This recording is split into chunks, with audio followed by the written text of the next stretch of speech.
On the internet, there has been claims where people said that if you water your plants with microwaved water, it will kill your plants. So if you just do like microwave water plants on a Google search, you will see a bunch of pictures like this. So on day one, supposedly the plants look like this, and then one is going to be watered with purified water, and the other is going to be watered with microwaved water. And after 9 days, you can see the one that was watered with the microwave water died. So, is this real? Or is this just one of those internet myths? So that's definitely something that you can create an experiment to test out, right? Write a hypothesis for that, right? And get some plans in your house and try to do this. Now I should clarify, the microwave water is not like you microwave water for 1 minute and then pour it into your plant while it's hot, right? Because that's definitely going to kill your plant, right? These are microwave water that you've cooled down back to room temperature before you water your plants. So you can either try this yourself to see what the results are, or you can watch the video I post online of someone else doing this. There's a show on Discovery Channel called Mythbusters. I don't know if you guys are familiar with that, but there's an episode where they go ahead and tested this myth. So I posted a small excerpt from that episode for you to see. So check it out. It's quite interesting. So now we're gonna shift gear and talk about doing experiments that involves humans, right? Human testing, specifically. Of course, when it involves human beings, then there needs to be some ethical guidelines that must be followed. For example, there needs to be consent, right? You can't just force people to engage in experiments, right? Especially when it involves testing of a new drug, for example, right? Voluntary. The subjects cannot be swayed into doing an experiment, right? If you read the news of regarding the COVID-19 vaccine testings, right? They are taking volunteers to test the safety of these vaccines at the early stages of development, right? You cannot force people into doing it, right? And of course, the tests themselves, the experiments themselves, needs to protect the participants from physical and mental harm. Now, when we do experiments involving human subjects, we need to include what's called a placebo. A placebo is sometimes called a sham treatment. So in the case of testing the effects of a new drug, for example, a placebo will be a substance that has no known effects on the outcome of interest. So let's say you're testing this new drugs to see whether or not it will relieve cold symptoms, then a placebo for that would be like a sugar pill, right? So the purpose of having a placebo is to minimize bias in the results. Bias from the participant as well as bias in the researchers. Here's another example. We are testing a new drugs in treating migraine. So we have the group that's going to be receiving the new drug, the experimental drug. We call that the treatment group. We have a group that is not receiving anything. Right? We call that the control group. And we have a third group that would be receiving an inert substance. So the inert substance is the placebo, right? Inert means is not going to interact with anything, right? So that's the placebo group. And then you could compare the results from each of the groups to see whether or not the new drug works. Now, placebos are not just used in experiments. Okay? Sometimes we would have placebos in commercial products, such as birth control pills. This is one particular birth control pill called Freya 28. So there was an incident back in 2013. This is what the package looks like. You would take the active pills for 3 weeks. So these are basically like estrogen analogs that would prevent ovulation and therefore avoid pregnancy. But you only have to take it for 3 weeks, okay? And you're supposed to take a week off and then resume the pill in the next cycle. But the company found that people lose track of times after they take the pills for 3 weeks. Sometimes they couldn't keep track of the week off, and so they included these placebo pills, basically pills that does nothing, in the package. And so after you finish the 3rd week, you would take one of these green pills every day, and when you finish, then you would know you have to start the white pills, the actual pills, again in the following week. So what happened was there was a packaging error. Instead of giving the instead of including 3 weeks of actual active pills and 1 week of placebo, it came with 3 weeks of green pills, the placebo, and 1 week of the actual pill, and it went onto the shelf and people bought it. And what happens was it resulted in some unplanned pregnancy. So there was a massive recall from the company, and and that's an example of how placebo is used outside of the experiment context. So experiments are either done in a blind experiment or double-blind experiment. In a blind experiment, the subject, the person who's receiving the treatment, does not know whether they're receiving the actual treatment or they're receiving the placebo. But the researcher, the person who's giving the drug, would know. So this would minimize bias from the subject's perspective. An example of this is like, again, I think about my daughter, right? She sometimes would fall down, and then she would complain that it hurts a lot, and it's not even bleeding or anything, and then she would keep on whining and whining. But as soon as I give her a band-aid, she would say, I feel better now, right? The band-aid is working. So of course the band-aid didn't do anything. It's all in her mind, right? It's psychological, right? So we want to minimize these psychological effects, right? When it comes to testing new drugs, right? We don't want the person to just feel better because they're receiving something. So if they don't know whether or not they're receiving the treatment or the placebo, then that would minimize that psychological effect. Sometimes as the researcher, they themselves, they want the experiment to work, right? So their evaluation of the patient's symptoms might be biased if they know who's receiving drug and who's not. And so to minimize that, the gold standard of doing experiment is a double-blind experiment, where the subject as well as the administrators both does not know whether or not they're giving the treatment or they're giving the placebo. So that would minimize all kind of bias. Let's take a look at an example. Here we have a new drug called sleep that is supposed to be effective in reducing the symptoms of jet lag. Okay? So jet lag is like, if you come back from another country and the time zone is different and you feel all groggy, right? So is this pill going to help you reduce the symptoms of jet lag? Right? So on the y-axis here, that's where the dependent variable is going to be, and on the x-axis, that's where the independent variable is going to be. So in this case, the dependent variable is reporting the symptoms of jet lag, and then we have 3 groups. The control group, that's not receiving anything.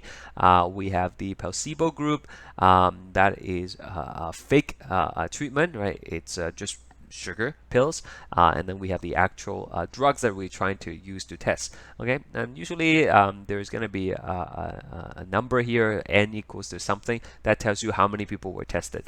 We want a sample size that's quite big, right? So that the results are going to be more accurate. So based on this result, right, how do we know if the experimental drug is effective in reducing jet lag symptoms? So let's take a look at this first part, right? This is the control group. So control groups are people who receive nothing at all. So as expected, you will see a large percentage, right? 70% of the people in this control group reported symptoms of jet lag. Okay, so they feel groggy, can't sleep, headaches maybe, right? That kind of stuff. So that's the control group. Now let's take a look at the experimental group, the group that's receiving the the pills, right? So if you take a look at this, you will see only roughly 35% of the people, 35% of the people are complaining about the jet lag symptoms after they took the pill, compared to 70%, right? So at first glance, you might think this drug is working, right? It cuts the number of people reporting symptoms by 0.5%. But we also have to look at the placebo group. Okay, so in the placebo group, remember the placebo group is just a sugar pill, right? It's not supposed to do anything, right? You also see people reporting less symptoms of jet lag, right? Again, only about 40% of the people complained about having jet lag symptoms. So that tells you that this drug does not work, because it works as well as the sugar, right? So taking sugar and taking this new pill achieve the same results. That means you might as well just take the sugar then, right? So this result shows you that the experimental drug is not able to reduce the symptoms of jet lag. So what would it look like if the pill actually worked? So here is another graph, right? So in the control, again, we have 70%. We have the people who are taking the pill. That is going to be 35%. Now the placebo group looks very similar to the control group. So here we have roughly 65% of the people reporting symptoms of jet lag, right? And you know, that's what it should be, because a placebo is something that does not do anything, right? It should not be relieving any symptoms at all, right? And you can see people who took the experimental drug is performing significantly better than those in the control group and placebo group. So to summarize, if a new drug is supposed to work, then it should be different from both the control group and the placebo group. However, if the experimental drug is not working, then it should perform similar to the placebo group, right? And perhaps different from the control group in this example. So there are other things we need to take into considerations when we are testing a new drugs in humans. The sample size, for example, right? We want it to be a large sample size. We don't want to test the drug on 10 people and make a conclusion from that, right? The larger the sample size, the more reliable the results are going to be, right? We want thousands and thousands of people. We also want to select people randomly, right? Because there's no way to standardize humans, right? We're all different, genetically different, diverse, right? We cannot keep everything else the same. So we try to test it on wide ranges of people to ensure that the results are accurate in multiple populations. Sometimes that's not always possible, as you will see in the next case. Let's take a look at the Ebola outbreak in 2014 and look at some of the ethical questions and ethical concerns that were raised during that time. So of course, the Ebola virus is very, very deadly. People were dying from it very quickly, and it was spreading quite rapidly in the surrounding regions as well. So creating this epidemic.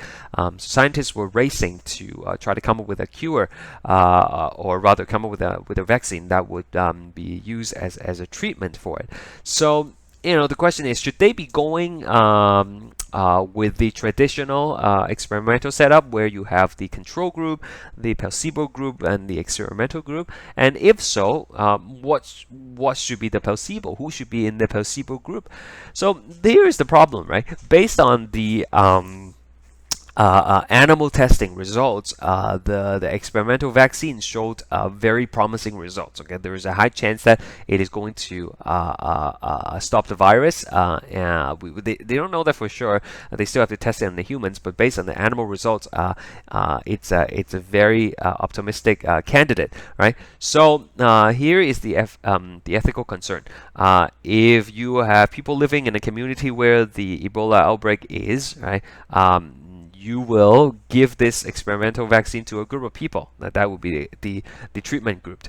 But is it ethical to withhold this from people who are placed in the placebo group. Remember, they are living in the same community who are exposed to the same risk of Ebola. And if this drug, based on the animal testing results, show promising results, shouldn't we also give it to these people in the placebo group, right? So that was the dilemma, right? And the counter argument for that is without including a placebo group, then we don't really know whether or not the vaccine is effective. So that was a big point of debate between World Health Organization and Doctors Without Border. You can search it up on the internet and read more about it. Another question is who should participate in the experiment. Should we give the vaccines to the local community where people are exposed to the Ebola virus, or should we give it to the healthcare individuals? Because if the healthcare workers get sick, then there's no one to take care of the patients, right? So selecting who to participate in the trial was also a point of debate amongst various groups. And finally, when to mass produce. So typically speaking, pharmaceutical companies are not going to invest money in mass production until they have solid results that they know the vaccine works based on human trials. However, given the timeline here, and how many people are dying, if preliminary results show that it's working, maybe they should start investing money to mass produce so that when the results come out and they do work, you would already have the first batch made, right? But of course, the opposite is true. If you spend all the money investment, making the vaccines and it turns out to not work, then you're wasting resources, right? So these are some of the other ethical considerations that needs to be taken into account. Another thing we have to look at is a conflict of interest, right? So in recent years, there are a few claims that have been circulating that back in the 1960s, the sugar industry actually paid a lot of money to fund a lot of research to downplay the link between sugar and heart diseases and shift the emphasis instead to the dangers of dietary fats, right? So we've all heard growing up that having a lot of trans fat and cholesterol is going to be bad for your heart, right? So that might be true, but recent studies have shown that sugar is just as bad, and some people are saying that the sugar industry knew that back then in 1960s, and they were actually investing a lot of money to help shift the blame, so people are still going to be consuming all these sugar. So is that true or is it not true? I don't know. There are arguments from both sides. And there seems to be no definitive answers to that as of today. But it brings up a good point, right? When we look at the research results, we shouldn't just take it on face value, right? We have to look at who's paying for the research, who's funding the research, and are there any conflict of interest between who's paying for it and the results that are coming out. So there is example of co-FX, right? You might have heard of this before, right? Co-FX is advertised as a clinically proven a drug that is going to help prevent the flu, right? The cold, rather. And if you look at the research that is done behind it, they are actually funded by the developer themselves, right? So there is potential conflict of interest there. CBC has a show called Marketplace, and they did an episode on exactly just this, right? The co-FX and its scientific studies, so-called scientific studies, right? And they explore whether there are some conflicts of interest within that. If you're interested, you can go ahead and Google co-FX and Marketplace, and you'll be able to find the video I'm talking about. Now, sometimes the research results are not as trustworthy as one might believe because of something called p-hacking.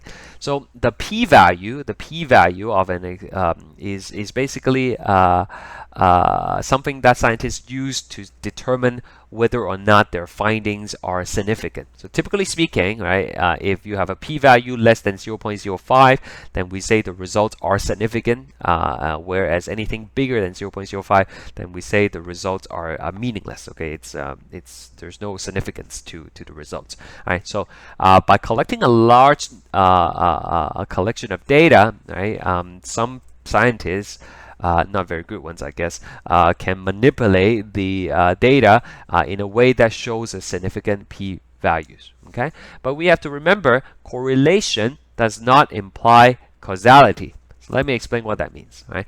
Let's say we look at how stress is related to the symptoms of cold. Okay, so in this graph we see if someone is really stressed out based on the stress index, then they are more likely to have a cold. Okay, so let's say you collected a bunch of data on this, and then you make your calculations, and you found out that there is a p-value of less than 0.05. Okay, so now the conclusion of this paper would be like stress will give you cold. Okay, so that's a correlation, relationship between two variables.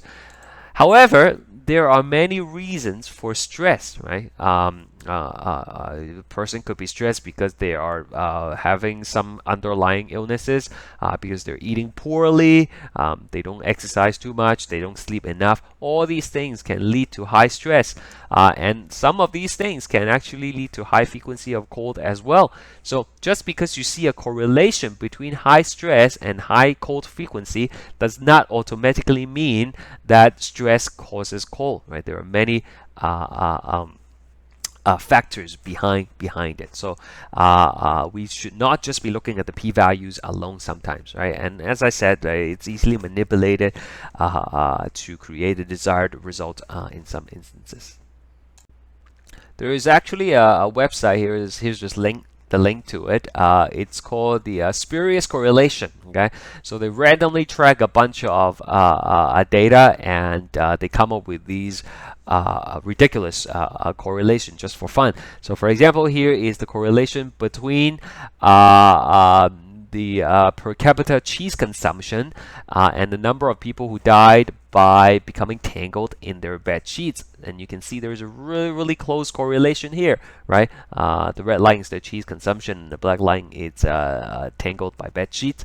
Does that mean eating cheese will cause you to die in tangled in your bed sheet? Probably not, right? And this is a perfect illustration of how correlation does not imply causality. So we have to evaluate the scientific information critically. Okay, so here are some articles that I pulled out between February and April 2016. So let's take a look at what they are. Okay? Drinking more coffee may reverse liver damage from booze. Okay, so wouldn't that be nice, right? Coffee consumption may help prevent colon cancer. Right, so these looks like they are good things about coffee. And then we have coffee consumption in either parents may raise miscarriage risk. And here we have drinking coffee may cut your risk of developing endometrial cancer, study suggests. So you can see there are so many, just in 2 months of 2016, there are 4 of these headlines that come out, right? Presenting conflicting information. So do I drink coffee or do I not drink coffee? Is it safe or not safe, right? So we have to dig deeper, because a lot of these claims are, not necessarily significant, right? And we kind of have to look deeper into it. We have to look at the source of the publication. We have to look at who's funding the resources, the research rather, right? And then we make a informed decision about it, right? So when it comes to sources, there are primary sources and secondary sources. Primary sources are sort of like the more trustworthy source. They are the researchers themselves who have submitted the paper about the results, often to these professional journals. Okay, so there are a few prestigious journals out there. One is called Nature, for example. Right, Nature is a very top-notch professional journals that have a lot of good research in it. There is the another one called Cell, right? There is the British Medical Journal, right? So all these things are peer-reviewed, which means that when you submit a paper, the paper is going to be reviewed by other experts in the field, and they will tell you, if there's something wrong with the research. And these people are usually very, very critical. And so, by the end, if the paper is being published, right, then you can with relative confidence that the paper is actually of good quality and trustworthy. But sometimes there are situations where this is not true, and the journal would then retract the article. Secondary sources would be things like books, news reports, the internet, blogs, influencers. These are people who have taken the primary sources and then they kind of paraphrase it, or they might leave out critical information, so they are less trustworthy, right? So there are a lot of biases in news reports sometimes, right? You are probably aware that there are like right-wing media and left-wing media, and the things they report are going to be not neutral necessarily. Influencers, of course, right? They're trying to sway you into buying a product. So you should be very, very careful with these influencers, or with the celebrity doctors, for example. If they telling you that a certain product is going to help with certain condition, diseases, beware, because there is likely going to be some monetary incentive for them to do it, right? And of course, the internet, anybody can post anything on the internet nowadays, so you have to be careful about what you're reading, as well as pay advertisements and claims. So that's it for lecture 1. Here are the student expectations for the lecture. You should go and do the study guides, and go through the readings, as well as some of the videos that I've posted to help you study for this particular lecture. So thank you for watching.